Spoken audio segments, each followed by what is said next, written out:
नमस्कार, दिन भर की बड़ी खबरों में आपका स्वागत है। मैं हूं आराधना। आज इस बुलेटिन में बात होगी चुनाव से पहले ही एनडीए में हुई बगावत की, एसआईआर पर सुप्रीम कोर्ट में हुई सुनवाई की, जानेंगे वक्फ कानून के खिलाफ दायर याचिका पर सीजेआई ने दिया क्या आदेश, उमर खालिद ने हिंसा के आरोप पर दिल्ली हाईकोर्ट में दी क्या दलील, देखेंगे मायावती ने रैली में किस पर बोला हमला, और बुलेटिन के आखिर में देखेंगे जाने माने कार्टूनिस्ट इरफान की किस खबर पर पड़ी तिरछी नजर।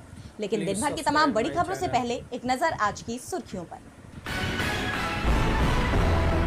बिहार चुनाव में प्रशांत किशोर की जनसुराज पार्टी ने अपने उम्मीदवारों की पहली लिस्ट जारी की। 51 उम्मीदवारों के नाम का किया गया ऐलान। जम्मू कश्मीर को राज्य का दर्जा बहाल करने की मांग वाली याचिकाओं पर 10 अक्टूबर को सुप्रीम कोर्ट में होगी सुनवाई। अनुच्छेद 370 हटाने के मामले में दायर की गई है याचिका। ब्रिटिश प्रधानमंत्री कीयर स्टारमर और पीएम मोदी की द्विपक्षीय बैठक, ट्रेड एग्रीमेंट पर हुआ हस्ताक्षर। व्यापार, सुरक्षा, तकनीक और शिक्षा जैसे मुद्दों पर भी हुई चर्चा। और शेयर बाजार में तेजी, 398 अंकों की तेजी के साथ 82,172 पर बंद हुआ सेंसेक्स, तो 135 अंकों की तेजी के साथ 25,181 पर बंद हुआ निफ्टी। ये तो थी सुर्खियां। अब बात आज की सबसे बड़ी खबर की। बिहार में चुनाव की प्रक्रिया शुरू हो गई है। 10 अक्टूबर से पहले फेज के लिए नामांकन जमा करने का काम भी शुरू हो जाएगा। लेकिन एनडीए अभी भी मुश्किल में फंसा हुआ है। सीट बंटवारे को लेकर घमासान मचा हुआ है, जबकि महागठबंधन में सहमति बनती दिख रही है। तो कैसे चुनाव में बिखरता दिख रहा है एनडीए, देखिए इस रिपोर्ट में। बिहार विधानसभा चुनाव के ऐलान के साथ ही अब एनडीए में टूट तय हो गई है। सीट बंटवारे को लेकर एनडीए में घमासान मचा हुआ है। चिराग पासवान खुलकर बगावत के संकेत दे रहे हैं। केंद्रीय गृह राज्य मंत्री नित्यानंद राय चिराग को मनाने के लिए उनके घर पहुंचे, लेकिन चिराग ने उनसे मिलने से ही इनकार कर दिया। दूसरी तरफ एलजेपीआर की इमरजेंसी मीटिंग बुला ली गई, जिसमें पार्टी ने गठबंधन को लेकर कोई भी फैसला लेने के लिए चिराग पासवान को पूरे अधिकार सौंप दिए हैं। वहीं मांझी की तरफ से पहले ही साफ कर दिया गया है कि अगर उन्हें 15 सीटें नहीं मिलती हैं तो वो चुनाव ही नहीं लड़ेंगे। इस पूरे मामले में जेडीयू बेहद शांत दिख रही है। पार्टी नेताओं ने साफ कह दिया है कि सीट बंटवारे में सहयोगियों से बात करने की जिम्मेदारी बीजेपी की है। अब ये बीजेपी को देखना है कि 2020 वाला खेल नहीं होना चाहिए। जेडीयू की तरफ से भी बीजेपी को चेतावनी दी जा रही है। वहीं तमाम सर्वे भी इशारा कर रहे हैं कि बिहार में महागठबंधन बड़े अंतर से चुनाव जीत सकता है, और इसका असर महागठबंधन में दिख भी रहा है। महागठबंधन में तो सत्ता के बंटवारे पर भी चर्चा शुरू हो गई है। सीट बंटवारा भी तय हो गया है। आरजेडी की तरफ से कहा गया है कि 3-4 दिन में सब कुछ फाइनल हो जाएगा। महागठबंधन पूरी ताकत से चुनाव मैदान में उतरने की तैयारी में है। तेजस्वी यादव ने तो यहां तक ऐलान कर दिया है कि हमारी सरकार बनेगी तो हर परिवार से एक व्यक्ति को सरकारी नौकरी दी जाएगी, और ये वादा 20 महीने में ही पूरा कर दिया जाएगा। 5 साल तक इंतजार नहीं करना पड़ेगा। तेजस्वी के ऐलान से एनडीए के अंदर अलग से चिंता शुरू हो गई है। एक तरफ महागठबंधन तेजी से मजबूत होता जा रहा है, वहीं चुनाव से पहले एनडीए बिखरने लगा है। बिहार चुनाव को लेकर सियासी घमासान तो तेज हो चुका है, वहीं बिहार की वोटर लिस्ट को लेकर कानूनी घमासान भी तेज हो गया है। एसआईआर पर सुप्रीम कोर्ट में फिर से सुनवाई हुई, जिसमें बड़ी संख्या में वोटों के काटे जाने का मुद्दा भी सामने आया, और इसे लेकर सुप्रीम कोर्ट ने फिर से चुनाव आयोग को जमकर सुना दिया। तो क्या कहा कोर्ट ने सुनवाई के दौरान, देखिए इस रिपोर्ट में। बिहार में वोटर लिस्ट के विशेष गहन पुनरीक्षण यानी एसआईआर के बाद लाखों लोगों के नाम काटे जाने के मामले में सुप्रीम कोर्ट ने एक बड़ा अंतरिम आदेश दिया है। अदालत ने साफ कर दिया है कि किसी भी नागरिक को उसके मताधिकार से वंचित नहीं किया जा सकता। जस्टिस सूर्यकांत और जस्टिस जयमाल्या बागची की पीठ ने आदेश दिया कि मतदाता सूची से बाहर किए गए वोटरों को उनके निष्कासन के खिलाफ अपील दायर करने के लिए मुफ्त कानूनी मदद सुनिश्चित की जाए। पीठ ने कहा, कोर्ट ने बिहार राज्य विधिक सेवा प्राधिकरण यानी एसएलए से आज ही सभी जिला विधिक सेवा प्राधिकरणों यानी डीएलएसए को निर्देश भेजने को कहा है। ये निर्देश उन वंचित लोगों की मदद के लिए हैं जो अपील दायर करना चाहते हैं। इस मदद के लिए पैरा लीगल वॉलंटियर्स यानी कि पीएलवी और मुफ्त कानूनी सहायता वकील तुरंत उपलब्ध कराए जाए। डीएलएसए सचिवों को तुरंत हर गाँव में पीएलवी के मोबाइल नंबर और पूरी जानकारी फिर से अधिसूचित करने का निर्देश दिया गया। पीएलवी बूथ लेवल अधिकारियों से संपर्क करेंगे, हटाए गए लोगों की जानकारी जमा करेंगे और उनके घर जाकर उन्हें अपील के अधिकार के बारे में बताएंगे। कोर्ट ने साफ किया कि इस आदेश का लाभ उन लोगों को भी मिलेगा जिनके नाम मसौदा सूची में भी नहीं थे। सुप्रीम कोर्ट के इस कड़े आदेश ने बिहार में चुनाव आयोग की एसआईआर प्रक्रिया पर गंभीर सवाल खड़े कर दिए हैं। कोर्ट का ये रुख दर्शाता है कि मतदाता सूची से नाम हटाने की प्रक्रिया में पारदर्शिता की कमी थी, जिसके चलते लाखों वोटर अपने निष्कासन की जानकारी और अपील के अधिकार से वंचित रहे। याचिकाकर्ताओं ने पहले ही आरोप लगाया था कि चुनाव आयोग ने हटाए गए मतदाताओं को व्यक्तिगत रूप से सूचना नहीं दी। अगर सुप्रीम कोर्ट को दखल देकर खुद कानूनी सहायता सुनिश्चित करनी पड़ रही है तो ये साफ है कि मतदाता सूची बनाने की संवैधानिक जिम्मेदारी निभाने में आयोग कहीं न कहीं विफल रहा है, क्योंकि अपील दायर करने का समय खत्म हो रहा है। इसलिए कोर्ट को आनन फानन में कानूनी सहायता का आदेश देना पड़ा। ये बताता है कि चुनाव आयोग ने प्रक्रिया को इतना जटिल और कम समय वाला बना दिया कि आम नागरिक के लिए अपील करना लगभग नामुमकिन हो गया। कांग्रेस सहित तमाम विपक्षी दलों ने पहले ही चुनाव आयोग पर बीजेपी की बी टीम के रूप में काम करने और मतदाता सूची में बड़े पैमाने पर गड़बड़ी करने के आरोप लगाए थे। सुप्रीम कोर्ट का यह हस्तक्षेप इन आरोपों को बल दे रहा है और अब इस मुद्दे को लेकर चुनाव आयोग और ज्यादा दबाव में दिखाई दे रहा है। अब इस मामले की अगली सुनवाई 16 अक्टूबर को होगी, जिस पर सबकी निगाहें टिकी हुई हैं। एसआईआर पर चुनाव आयोग मुश्किल में फंस चुका है तो वक्फ कानून मोदी सरकार के लिए मुसीबत बना हुआ है। सुप्रीम कोर्ट ने अभी तक इस पर अंतिम फैसला नहीं सुनाया है, लेकिन एक बार फिर वक्फ कानून को लेकर मामला सुप्रीम कोर्ट पहुंच गया है। देखिए ये रिपोर्ट। वक्फ कानून को लेकर सुप्रीम कोर्ट में कई याचिकाएं दायर की गई थीं। सुप्रीम कोर्ट ने इनमें से सिर्फ 5 मूल याचिकाओं पर सुनवाई की और अंतरिम आदेश सुनाया था और अब एक बार फिर ये मामला सुप्रीम कोर्ट पहुंच गया है। दरअसल जब सुप्रीम कोर्ट में सुनवाई चल रही थी तो सरकार की तरफ से कानून के प्रावधान लागू कर दिए गए, जिसमें सबसे अहम था कि वक्फ संपत्तियों का रजिस्ट्रेशन, जिसके लिए 6 महीने की समय सीमा तय की गई थी, जो अब समाप्त होने वाली है और इसे लेकर ही AIMIM के चीफ असदुद्दीन ओवैसी की तरफ से याचिका दायर की गई थी, जिस पर CJI BR गवई की बेंच में सुनवाई हुई। ओवैसी की तरफ से पेश एडवोकेट निजाम पाशा ने CJI से कहा कि सरकार ने 6 महीने का वक्त दिया था, लेकिन मामला सुप्रीम कोर्ट में था, इसलिए वक्फ संपत्तियों के रजिस्ट्रेशन का काम शुरू नहीं हो पाया। कोर्ट का फैसला आने में ही 5 महीने बीत गए, इसलिए हमें राहत दी जानी चाहिए। इस समय सीमा को और आगे बढ़ाया जाना चाहिए।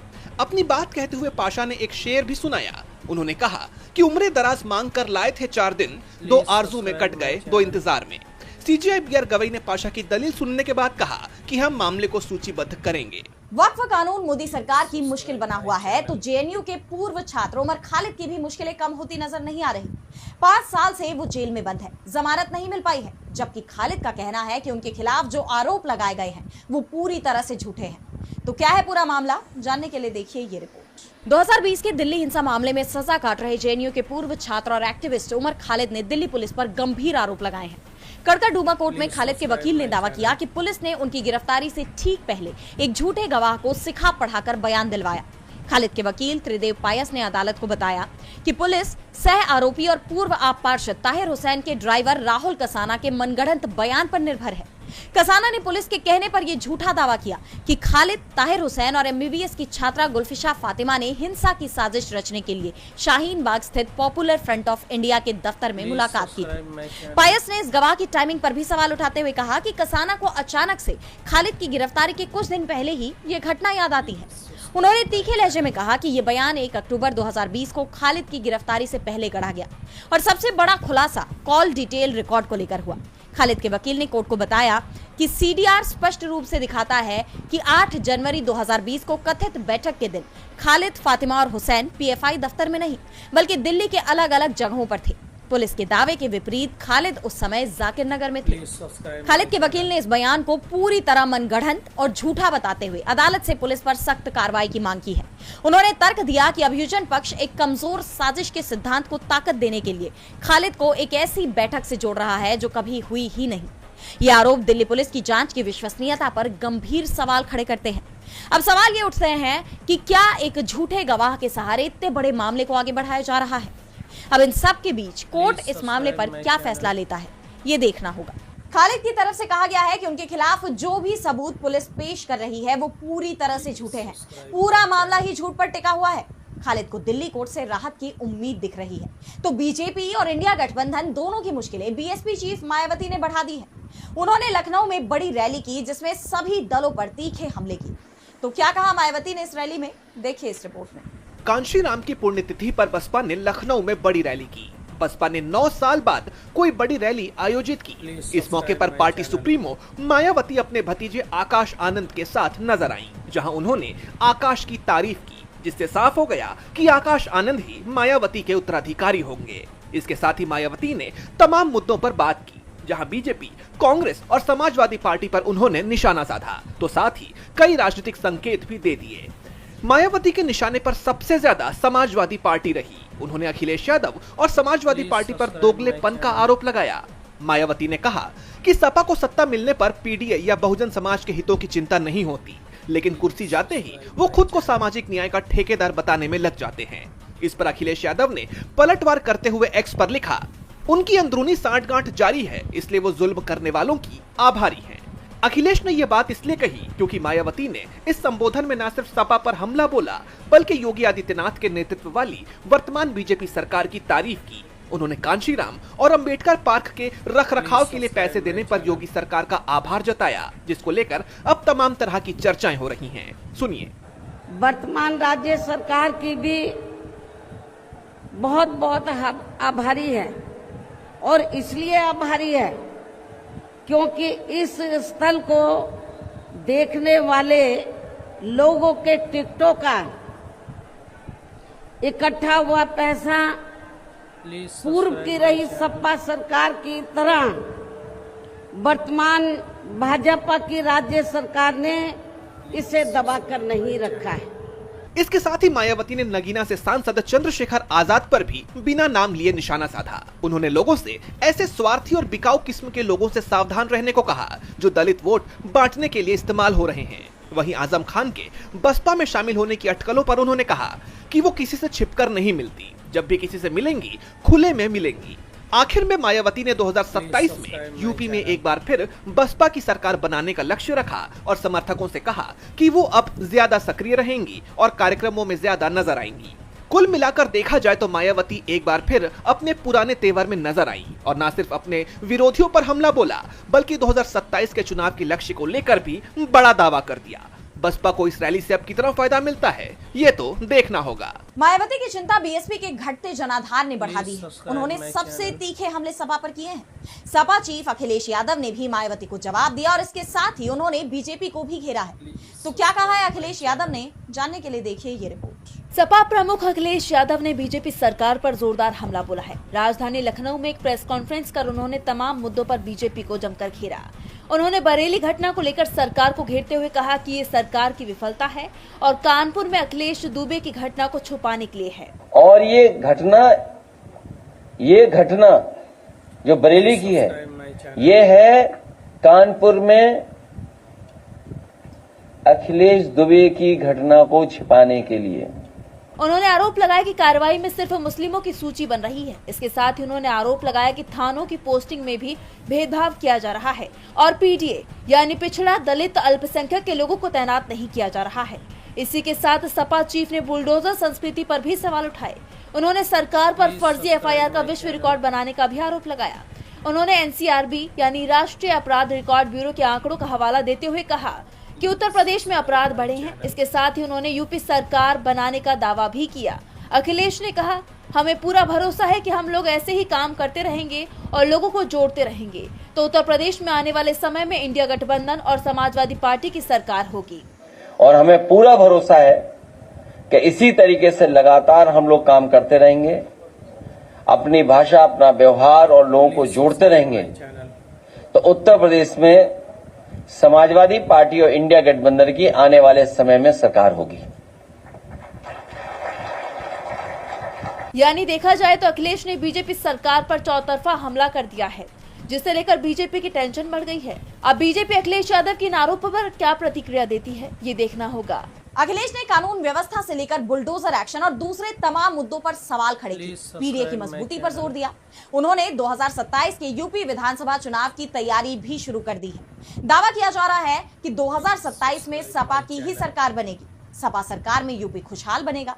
तो वहीं दुनिया को आज सबसे ज्यादा खुशी की खबर पश्चिम एशिया से मिली, जहां 2 साल से चल रही जंग खत्म हो गई है। तो क्या है पूरा मामला, देखिए इस रिपोर्ट में। गजा में शांति की उम्मीदें बढ़ती जा रही हैं। हमास और इजरायल ने अमेरिकी राष्ट्रपति डोनाल्ड ट्रंप के 20 सूत्रीय शांति प्रस्ताव पर हस्ताक्षर कर दिए हैं, जिसके बाद गजा में युद्ध विराम की घोषणा भी कर दी गई। खुद ट्रंप ने अपने social media handle truth social पर इसकी जानकारी दी। उन्होंने लिखा कि मुझे ये घोषणा करते हुए बहुत गर्व हो रहा है कि इजरायल और हमास दोनों ने हमारी शांति योजना के पहले चरण पर हस्ताक्षर कर दिए हैं। सभी बंधकों को शीघ्र ही रिहा कर दिया जाएगा। इसके साथ ही इजरायल अपने सैनिकों को सहमत सीमा तक वापस बुला लेगा।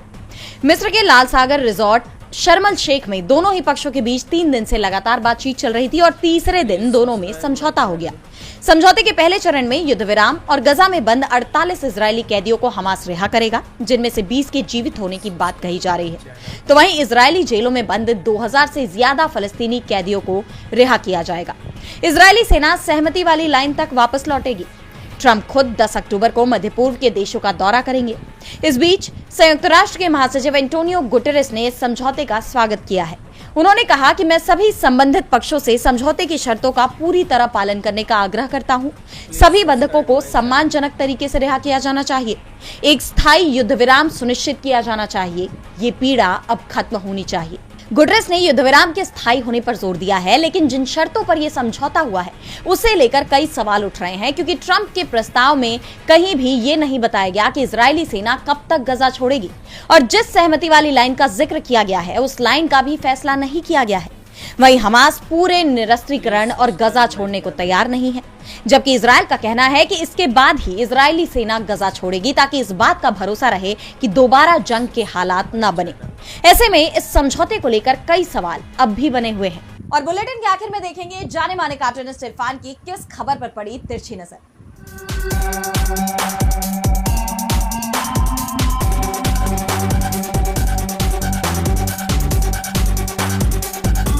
आज नीतीश कुमार के सामने भतीजे तेजस्वी यादव ने एक बड़ी घोषणा का बम फोड़ दिया।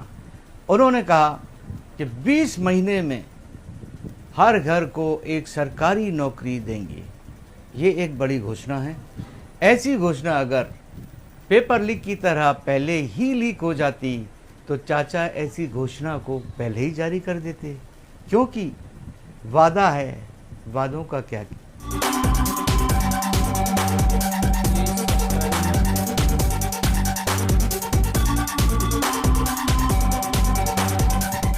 बहुत बहुत शुक्रिया इरफान जी। तो आज इस बुलेटिन में इतना ही। आप देखते रहिए डीवी लाइव। नमस्कार।